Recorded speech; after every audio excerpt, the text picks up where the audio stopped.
En el 2012, el costo presupuestal de la democracia electoral fue de 27,000 millones de pesos. A pesar de la reforma del 2007, que pretendía reducir el financiamiento público en esta materia, el costo de la democracia electoral se ha incrementado en los últimos años. En el 2006, el presupuesto público destinado a este fin fue de casi 25,000 millones. Muchos consideran que se trata de un costo excesivo, sobre todo si se compara con democracias de países desarrollados. A pesar de esto, la reforma político-electoral en ninguna parte considera la reducción del costo de la democracia como una propuesta esencial. Bienvenidos a Periférico 1313 con Luis Carlos Ugalde y José Antonio Crespo. ¿Qué tal? Buenas noches. Estamos en Periférico 1313 y vamos a hablar sobre el costo de la democracia en México. Se ha dicho que en México la democracia es una de las más caras del mundo. Hay mucho financiamiento público para los partidos y se dedica también una buena cantidad de dinero para la organización electoral. ¿Cómo lo ves, Luis Carlos? Yo creo que México ha invertido mucho en su democracia electoral y tiene cosas positivas o negativas, pero para hablar si es mucho o es poco, yo creo que depende del cristal con que se mire. ¿Es mucho con respecto a otros países? Sí es mucho. Estaba revisando los datos y el costo por voto emitido de las elecciones en México es de $17 aproximadamente, mientras que el promedio en América Latina es de $2.95, es decir, el costo de organizar elecciones en México es 18 veces más cara que la región de América Latina. Entonces, yo creo que sí se invierte mucho dinero y yo creo que en términos relativos sí la democracia electoral es cara. La pregunta que haremos un poco más adelante es si da buenos réditos esa inversión. Sí. Comparativamente, efectivamente, es una de las democracias más caras, contándolo por voto. Ni siquiera por votante, sino por voto, en todo caso, dependiendo de la participación, el nivel de participación que haya de la gente. Pero a mí me parece, en todo caso, mi posición ha sido que si bien se necesitaba invertir para dar confianza a los ciudadanos, creo que las estructuras electorales son demasiado grandes, demasiado gruesas. También si lo vemos comparativamente, en muchos países democráticos, por ejemplo en Canadá, hay una estructura mínima para mantener, digamos, el tiempo que hay entre elecciones, y una vez que llegas ya al proceso electoral, entonces se contrata a la cantidad de gente que se requiere y entonces les das por varios meses ya los pagos requeridos, necesarios. Pero aquí tenemos una estructura muy grande, además de que tenemos una estructura paralela en sistemas estatales y el sistema federal, el IFE, que me parece que eventualmente podría adelgazarse. Ahora, pero no sé cómo lo ves. Yo veo que el costo de la organización de las elecciones en México es proporcional a la desconfianza que ha habido. Entonces, por ejemplo, el 35% de lo que cuesta el IFE es por la credencial de elector. Y en muchos países la credencial de elector no la emite la autoridad electoral, sino la emite otra instancia. En México es el IFE, lo hace muy bien, pero cuesta muy caro. En México las boletas electorales tienen fibras ópticas de seguridad, son muy bonitas, pero cuestan muy caras. Y eso es porque los partidos han exigido copias de seguridad para que no haya boletas falsificadas. Lo mismo ocurre con la forma como integra las mesas de casilla. Muchos de quienes nos ven lo han sido mediante un proceso de sorteo que cuesta mucho dinero llevar a cabo. Entonces, la desconfianza es lo que ha generado que organizar elecciones sea muy caro. Y por otra parte, el hecho de que en los años 80 se quisiera que el PRI, que era muy poderoso, fuera nivelado con el PAN y con el PRD, significó darle mucho dinero a todos los partidos para que pudieran tener condiciones de competencia, y creo que eso se logró parcialmente. Sí, aunque yo sigo pensando que la estructura propiamente burocrática de la organización electoral es excesiva en el caso mexicano. Es cierto, la desconfianza genera costos cada vez más elevados, y si queremos tener la seguridad de que el voto va a contar y que no se va a malversar de alguna manera en el camino, entonces vienen todos estos costos, la credencial con fotografía, que también es un costo importante, y todas estas garantías. Pero a final de cuentas, creo que las estructuras podrían adelgazarse sin que hubiera merma, digamos, en la organización electoral y que salieran las cosas bien. Yo creo que puedes adelgazar a los institutos electorales, tanto el IFE como los estatales, sin duda, los tribunales. Yo creo que se ha creado una burocratización de lo electoral en México. Yo estoy en contra de que se cree un Instituto Nacional de Elecciones, pero creo que cada instituto puede ser más pequeño y más eficaz a la vez, porque efectivamente yo creo que hay muchas burocracias electorales. Estamos de acuerdo en eso.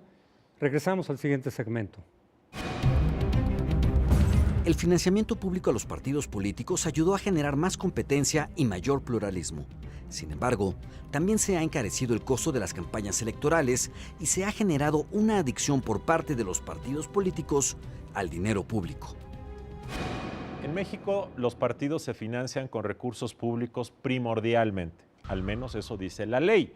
Y en 2012, según los datos que hemos recolectado, la democracia electoral en todo el país, a nivel federal y estatal, costó aproximadamente 27,000 millones de pesos al presupuesto. De eso, José Antonio, aproximadamente yo creo que como 8,000 millones fueron para los partidos políticos. El resto fue para las instituciones electorales que hacen las elecciones.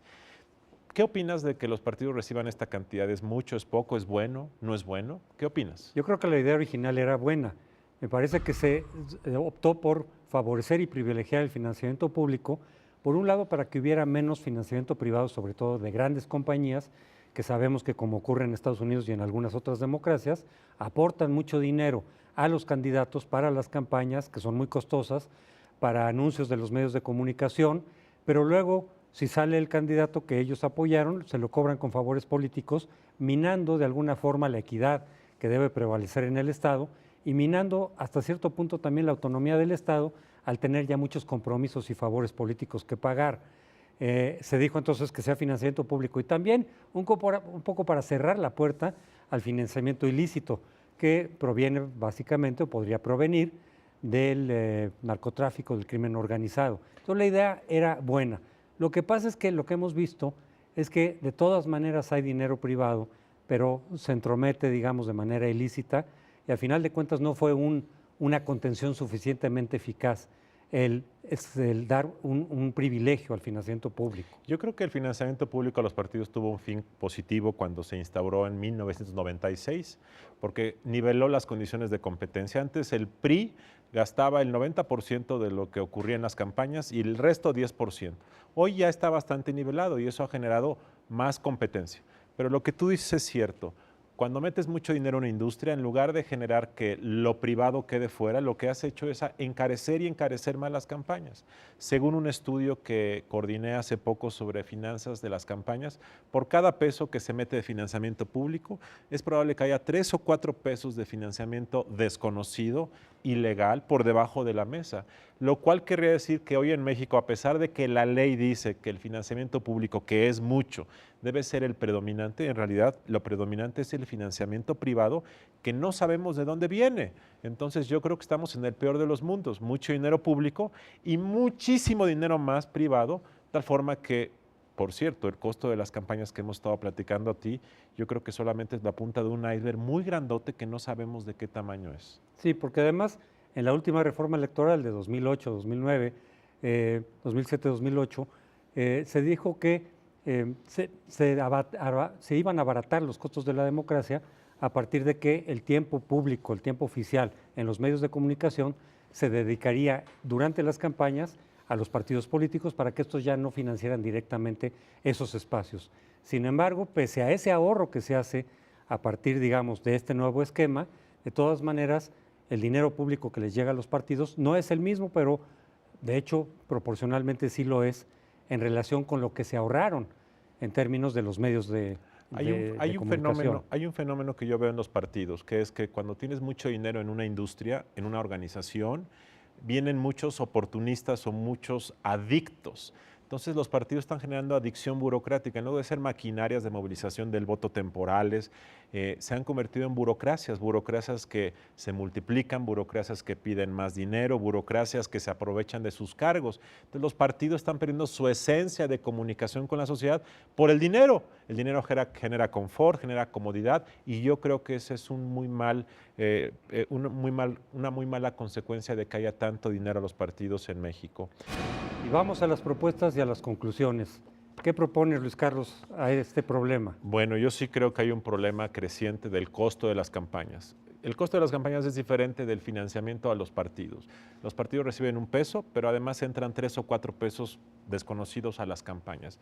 Yo creo que hay que combatir la causa de que sean tan caras. ¿Cuáles son esas causas? Primero, clientelismo.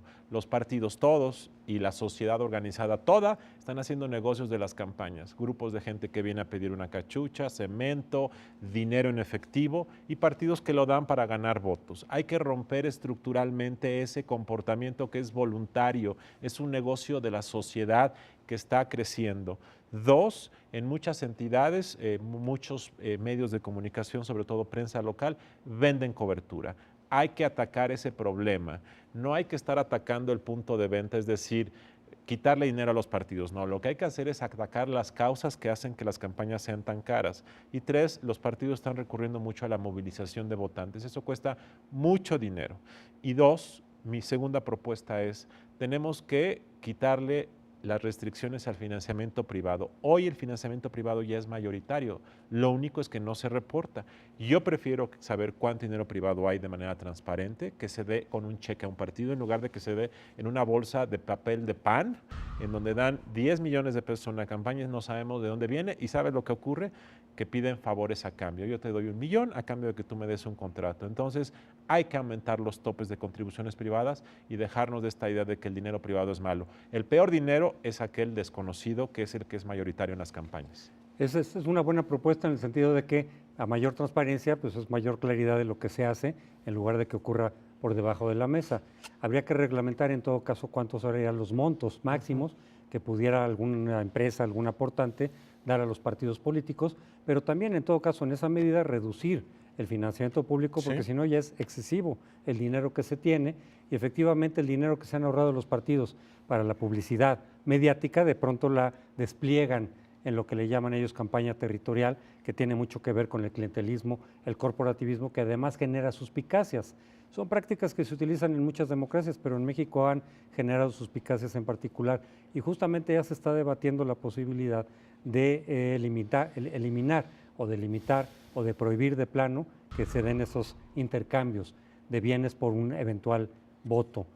Yo creo que también sería cosa de que el IFE fuera el que pudiera, como se está proponiendo también, el que pudiera no solo revisar los gastos de campaña público, sino que fuera él justamente el que diera los pagos de las contrataciones que hacen los partidos para sus gastos de campaña y para sus gastos de publicidad y de propaganda, no a los medios de comunicación según el esquema vigente, pero por ejemplo sí, en fin, a los espectaculares, por ejemplo. Espectaculares y a las propias compañías que les hacen a ellos su publicidad, pero que sea el IFE el que esté pagando esos servicios y por lo tanto hacer una fiscalización en tiempo real. Sí. Esas podrían ser algunas de las propuestas, algunas se están discutiendo, por cierto, en el Congreso. Les agradecemos mucho su compañía, nos vemos la próxima semana aquí en Periférico 1313.